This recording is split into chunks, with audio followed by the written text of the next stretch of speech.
Señores, con nosotros el ingeniero estructuralista, que me place que está aquí hoy en la tarde, aprovechando y sacando de su tiempo, el cual aprovecho, ingeniero, que muchísimas gracias. A pesar de que usted ha estado con nosotros en diferentes momentos vía telefónica, hoy nos place tenerlo aquí presente para poder compartir con toda la audiencia de Arquitectura Radial este fascinante tema que nos tiene ahora mismo a todos vamos a decirlo así, pendientes de todo lo que está sucediendo en el ámbito estructural. Bienvenido a Arquitectura Radial, ingeniero. Bienvenido. Muchísimas gracias. Gracias por la invitación a usted y a toda la audiencia. Qué bien. Arquitecto ingeniero que nos escucha. Acérquese un poquito, ingeniero. Vamos a entrar en lleno a este tema. Luis, ¿te gustaría arrancar con estas fases de preguntas o quiere que inicie? Sí, inicie yo. Perfecto. No hay problema. Entonces, ingeniero, tenemos que hablar obligatoriamente del tema que nos trae a colación. Esta incidencia que verdaderamente ha afectado el país vecino Venezuela, dentro de lo que es la parte de este tema estructural, el ámbito sismo resistente, la parte que tiene que ver con este terremoto que ha sacudido Venezuela y esas incidencias que verdaderamente tenemos que tocar. Me gustaría que de esa manera usted nos pueda hacer una introducción sobre ese tema en particular, por favor. Del terremoto de Venezuela. Correcto. El terremoto de Venezuela, creo que lo he hecho en múltiples ocasiones. Yo lo leo desde la perspectiva de un ingeniero estructural. Sí. Yo lo leo como un solo terremoto de larga duración, de más de 90 segundos, casi llegó a 100 segundos. Wow. Donde el terremoto se originó en la ruptura de falla de Boconó y continuó en la San Sebastián y eso se prolongó como una pista, fue el vehículo para que esa onda sísmica se transmitiera a lo largo. Cuando llegó a la falla San Sebastián, ahí hizo su segunda ruptura de 7.5 y entonces llegaron las ondas sísmicas a Caracas, que se encuentra fundamentalmente apoyado o fundamentado en sedimentos aluvionales recientes, bastante blandos y flexibles. Y luego, cuando llega a La Guaira, llega también a un terreno similar, pero saturado, donde hubieron grandes pérdidas de resistencia al corte. Lo que eso significa es, en palabras llanas, la presencia de resonancia, que es cuando la frecuencia de los edificios se acerca a la frecuencia del suelo. Excelente. Con esa explicación, ingeniero, queda claro la situación en sí, pero ¿por qué se le clasificó como un doble sísmico? ¿Y qué implicaciones tiene ese tipo de evento en el sistema, digamos, tradicional de las estructuras? No solamente allá en Venezuela, sino también aquí en República Dominicana y en otros espacios latinoamericanos. Le llamó doblete sísmico, aunque están separados por apenas 36 segundos. Prácticamente poco tiempo, ¿vale, ingeniero? Poco tiempo, se solaparon. Inclusive en principio se pensó que era una réplica. Después se vio que fue una segunda ruptura. ¿Cuál es la diferencia entre una réplica y la condición en sí del doble sísmico? Para que la gente pueda entender. Bueno, una réplica, después de un terremoto fuerte, a las horas siguientes y días siguientes, puede pasar varios días manifestándose otros movimientos y pequeñas rupturas. Ok. Vinculada a la primera. Entiendo. Mientras que un doblete es otro sismo, que rompe. Lo que se está suponiendo es que la primera rotura de falla incentivó la rotura de la segunda. Wow. Y ahí se generó el segundo. Eso fue mortal. Eso junto con los terrenos formados por sedimentos y arena blando, fue mortal para las estructuras, tanto de Caracas y principalmente de La Guaira, que fue la zona más afectada en Venezuela.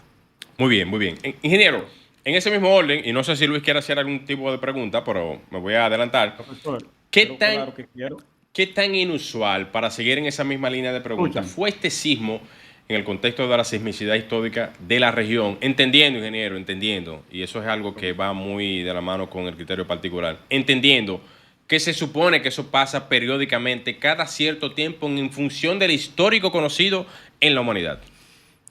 En Venezuela, en el año 1812, un jueves santo, wow, ocurrió un fenómeno similar, casi gemelo a este. Okay. Que duró muchísimo tiempo, también ocasionó muchísimo daño, muchísima pérdida de vida. Era una ciudad diferente a la que tenemos ahora, precolonial. Apenas en desarrollo. Sí, pero ocurrió. Y luego el de Caracas, que fue reciente también, no fue exactamente similar, pero Venezuela es un país altamente sísmico y tiene una morfología propensa a esos dobletes, propensa a ese tipo de falla. De comportamiento. Que es muy diferente a la morfología de otros países. Cada país tiene su morfología geológica. En Venezuela, ese tipo de eventos pueden ocurrir nuevamente. Aunque se liberó una gran cantidad de energía, pues se espera que uno similar ocurra dentro de un tiempo más prolongado. Pero pasó en el 1812, o sea que había alerta y tenían jurisprudencia de eventos de ese tipo. Excelente. Luis, Sí. ¿estás ahí? Sí, estoy por aquí. Ok, adelante. Perfecto, ingeniero, saludarle primero y agradecerle también la participación Gracias. en el programa. Para nosotros es un honor. Súbelo un de poquito, verdad. Nelson, para que se pueda escuchar, así el ingeniero pueda apreciar la información. Ok, ahí se escucha mejor. Mejor todavía. Adelante, Luis. Perfecto. Según lo observado, ingeniero, con todo este tema, ¿cuáles fueron, desde su punto de vista como profesional de las estructuras, los factores estructurales más determinantes en ese colapso de los edificios? Perfecto. Aunque ese siniestro, ese fenómeno, equivale a más de 100 bombas atómicas. O sea, Aguante, ingeniero. ¿Cuántas bombas atómicas? Más de 100 bombas. ¿En serio? ¿A ese Sí, nivel? Sí, a ese nivel. Wow. Es difícil. Para cualquier estructura es una prueba de fuego. Ahora, yo pienso que Venezuela debe revisar la parte constructiva. La mayoría de los colapsos que se produjeron en las edificaciones en La Guaira mostraron una tipología similar toda.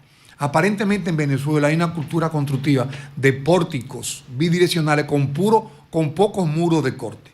Y tienen la costumbre de que toda la mampostería de hormigón o de arcillas la pegan de forma apretada a los esquemas de defensa. Y su modelo obviamente no contemplan el aporte de esas divisiones, tanto en fachada como interiormente. Entonces, eso junto con malas prácticas constructivas. Yo encontré en Venezuela, en este temblor, evidencia de pandeo de barra, cosa que pasó a la historia, en edificios modernos. Encontré pandeo de barra. Cuando dice que pasó la historia es que ya no se diseña así. Ya no se hace. Todos Ok. los códigos prohíben espaciamientos amplios. Los flejes tienen que estar bastante cerca. Entonces encontramos... En las uniones, en las principalmente. uniones en cualquier sitio. O sea, un Ok. espaciamiento en una columna, en solape, debe estar no más de 10 centímetros y en los nudos no más de 10 centímetros también. Encontramos también, además de eso, patologías como, por ejemplo, solape en nudo. Solape en zonas susceptibles de fluencia por flexión. Encontramos ganchos de 90 grados amarrando varillas verticales. Todo eso promueve eventualmente la formación de que las barras quieran pandearse latamente porque no se encuentran latamente arriotradas.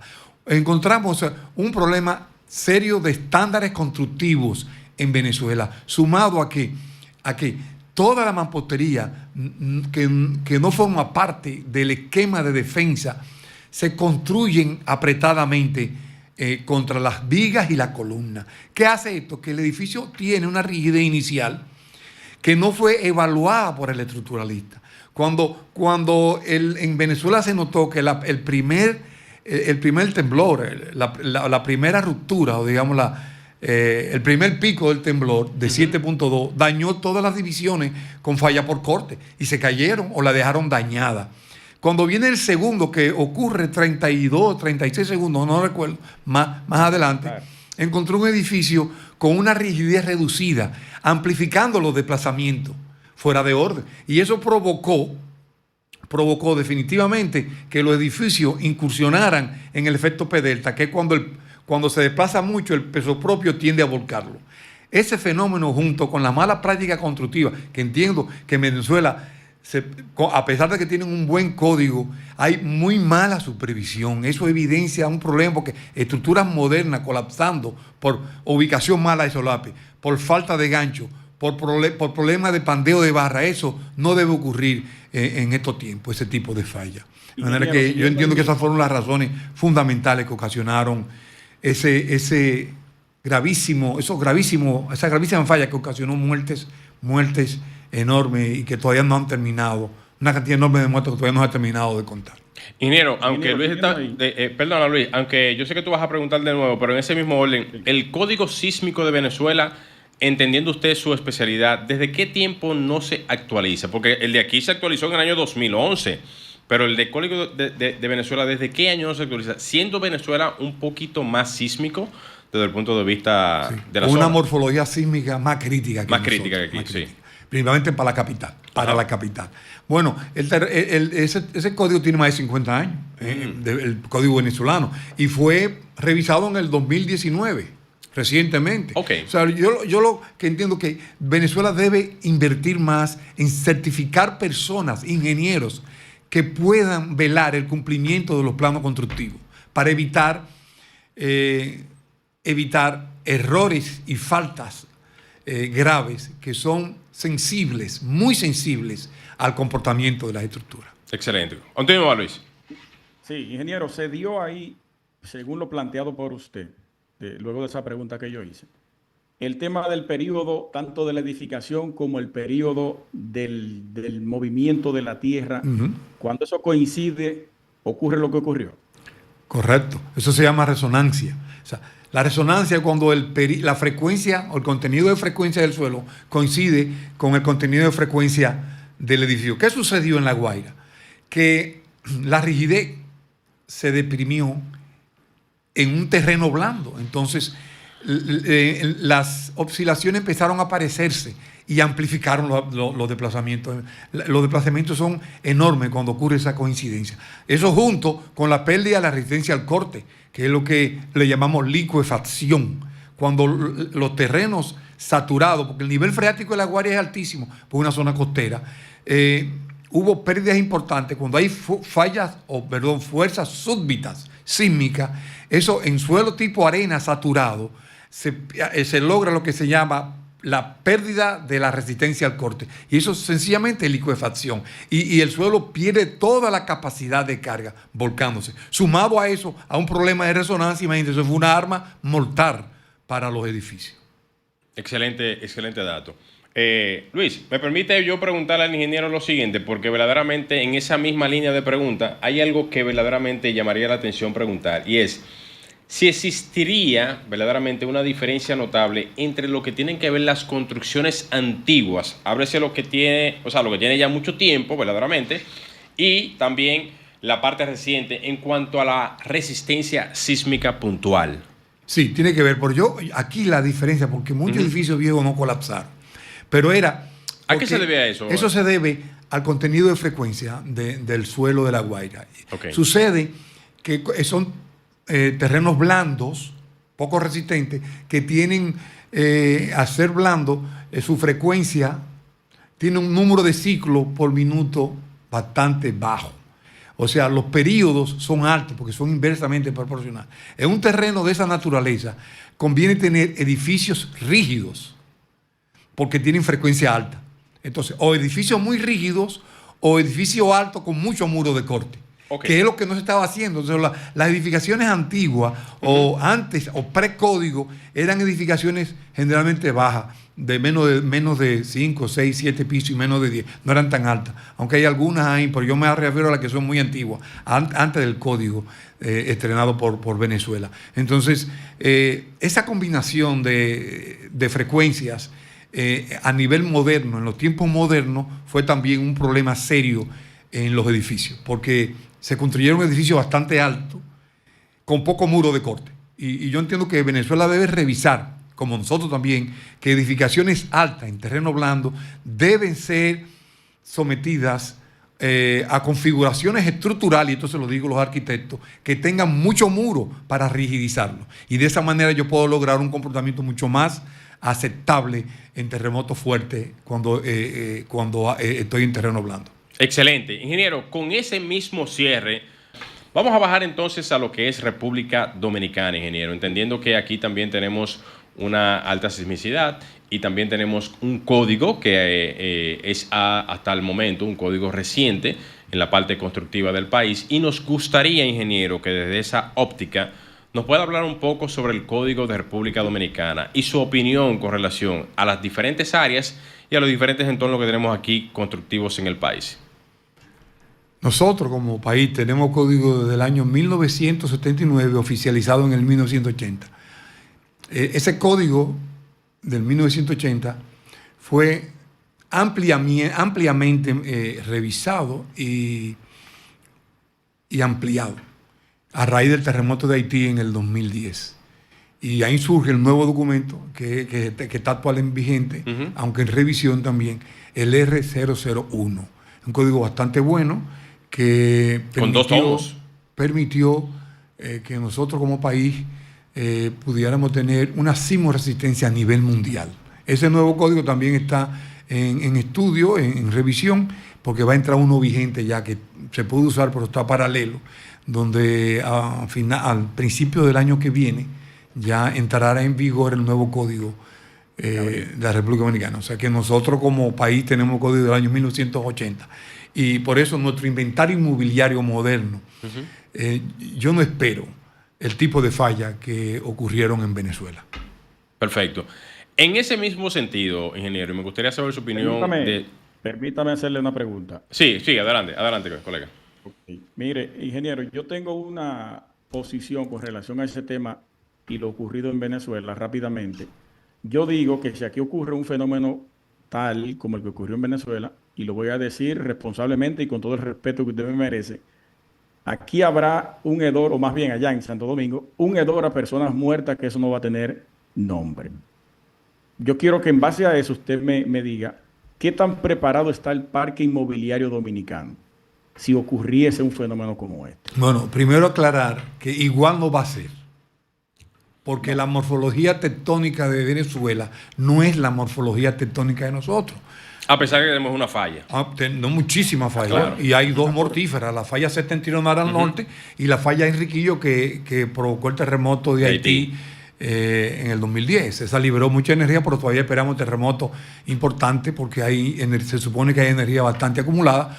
Tuvimos terremoto en el 1946 y el poblado de Matanza se convirtió en Matancita porque fue acompañado de un tsunami. Y luego en el 2003 tuvo un terremoto importante en Puerto Plata. Con relación a tu observación de que va a ser catastrófico, yo me preocuparía principalmente por las obras ilegales. Las obras ilegales del Gran Santo Domingo y de cualquier parte del país. Y me voy a preocupar también por con licencia que no fueron debidamente inspeccionadas y que tenían poco control de calidad. Bien. Yo me concentré, por eso que yo siempre recomiendo que las estructuras antes del 80 sean revisadas y reforzadas si es necesario. Luego la de postcódigo, evaluada también, por lo menos de forma rápida, para detectar fallas locales que puedan ser corregidas a tiempo y nosotros poder tener un buen desempeño a la hora de un terremoto importante. Excelente. Dicho sea de paso, no sé si eso... Pero yo no creo que va a pasar exactamente lo mismo. Nosotros tenemos un inventario inmobiliario muy bueno. Muy bueno. Miren, cuando hay ingeniería, en Haití pasó lo que pasó. No fue por el suelo blando. En Haití pasó lo que pasó. Es porque no había ingeniería. Eso es un mito decir que los edificios se van a caer solo porque están en suelo blando. No.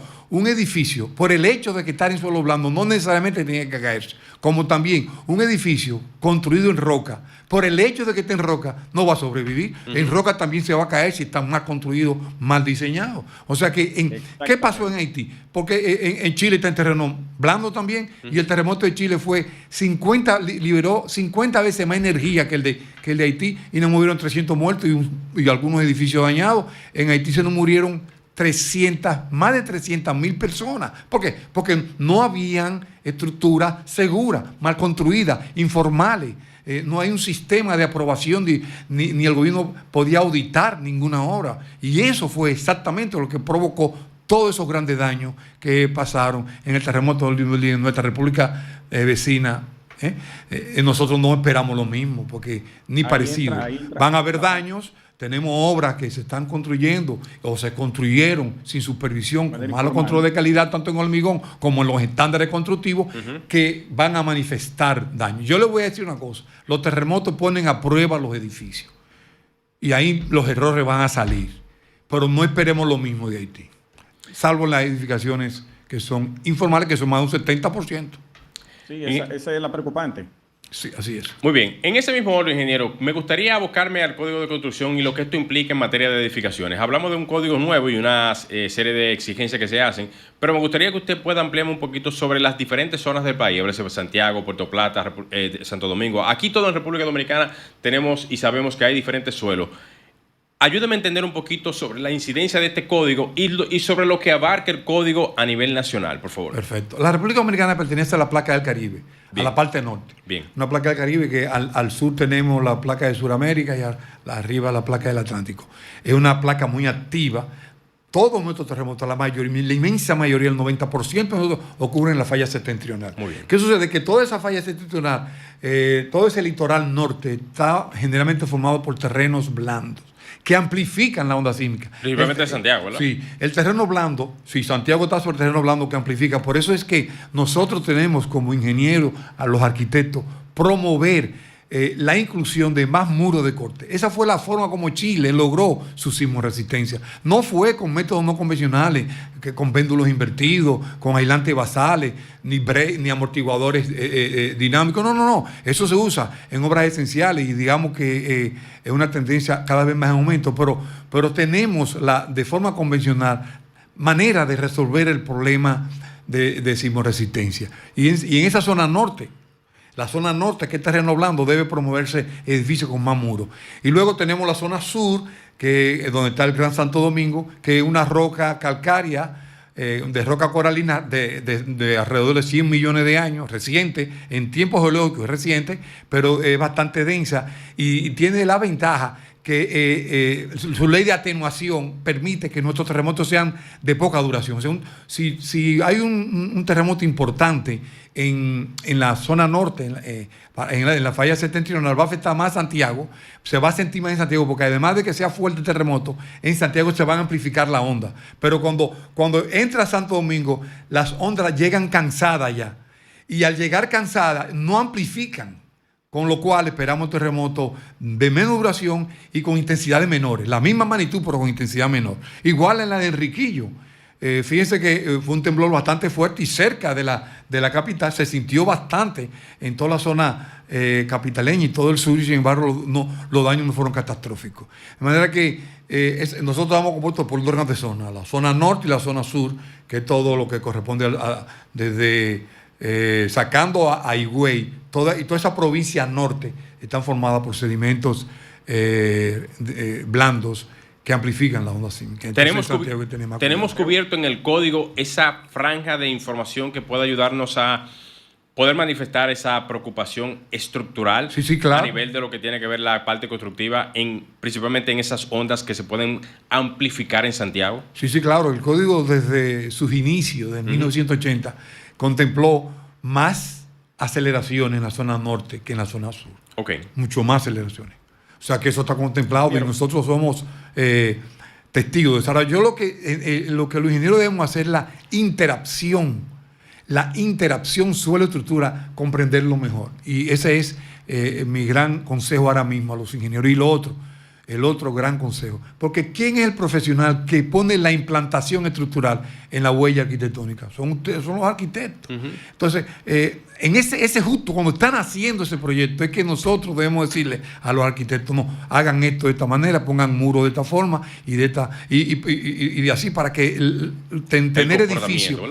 Porque el comportamiento no lo define la cantidad de hierro, ni la cantidad de hormigón. El comportamiento lo define la estructuración del edificio. El diseño espacial. El diseño espacial no tiene que ver nada con cantidad de acero, ni con cantidad de hormigón. Un edificio con un modelo estructural malo, bajo cualquier cuantía de refuerzo, va a tener problemas. Excelente. Ya entrando en la fase final, Luis, no sé si quieras hacer alguna pregunta, porque nos quedan ya menos de 5 minutos, puntualizando ya lo que tenemos aquí como cierre del programa de hoy. Sí, era básicamente para irme al tema de las recomendaciones ya, para ir cerrando, porque sé que estamos en la parte final. Sí. Es las recomendaciones que usted le daría en materia de fiscalización. De fiscalización. Sí, al cumplimiento de las normativas en la construcción. Ok.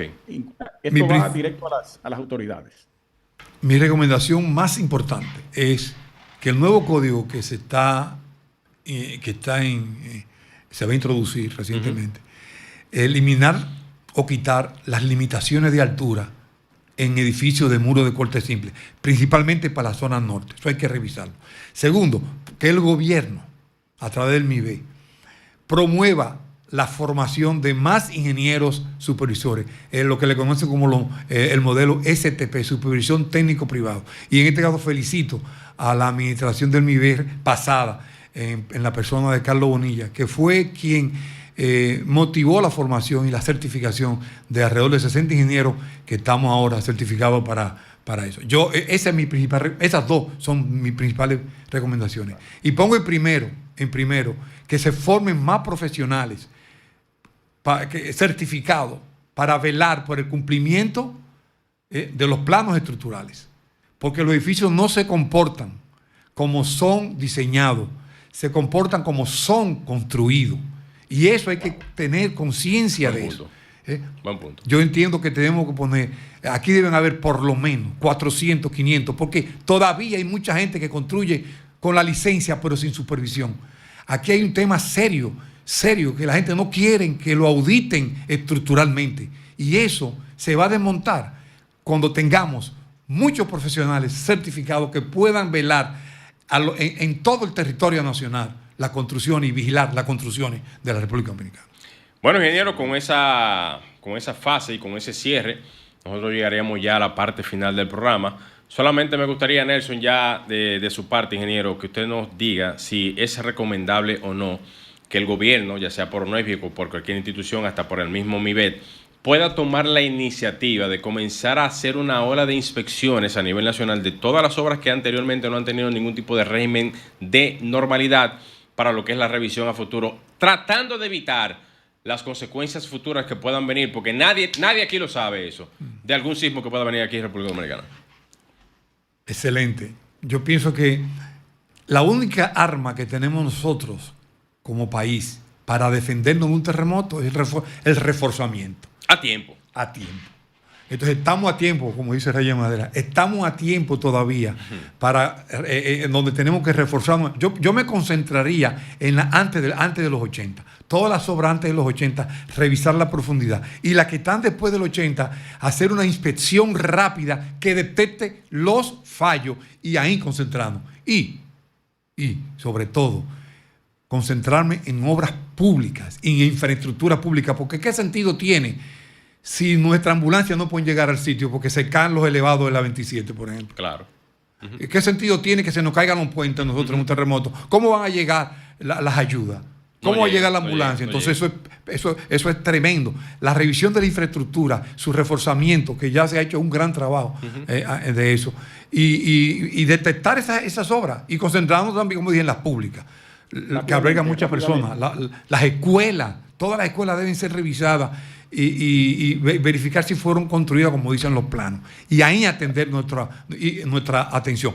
Y la privada, hacer incentivo a los propietarios, que así como le dan mantenimiento a su vehículo cada 5.000 kilómetros, cada 10.000 kilómetros, dependiendo de la marca, que los edificios, los propietarios revisen sus edificaciones cada 5 años con un ingeniero competente evaluador.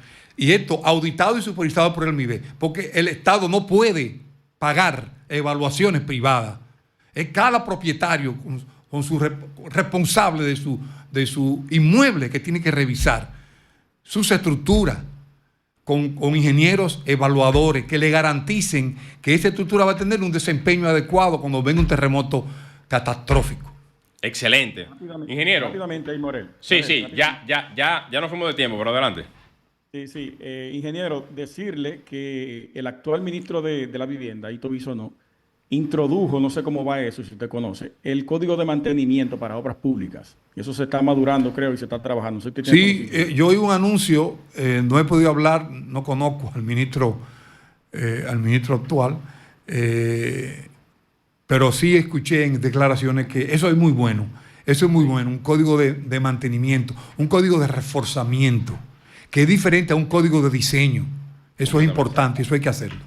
Muy bien, ingeniero, solamente me resta decirle que nos place y le agradecemos infinitamente de su participación aquí en el programa en Arquitectura Radial de manera presencial y así ampliar, o sea, para poder ampliar a toda nuestra audiencia a nivel internacional y local sobre estas incidencias que verdaderamente llaman la atención, principalmente por lo sucedido en Venezuela y también por lo que puede preocupar esto a nivel nacional con las construcciones en el país. Agradecido infinitamente de su participación y esperamos que esto pueda llegar a donde tenga que llegar para que en lo adelante podamos tomar las medidas pertinentes para que nuestro país pueda estar salvaguardado de manera estructural.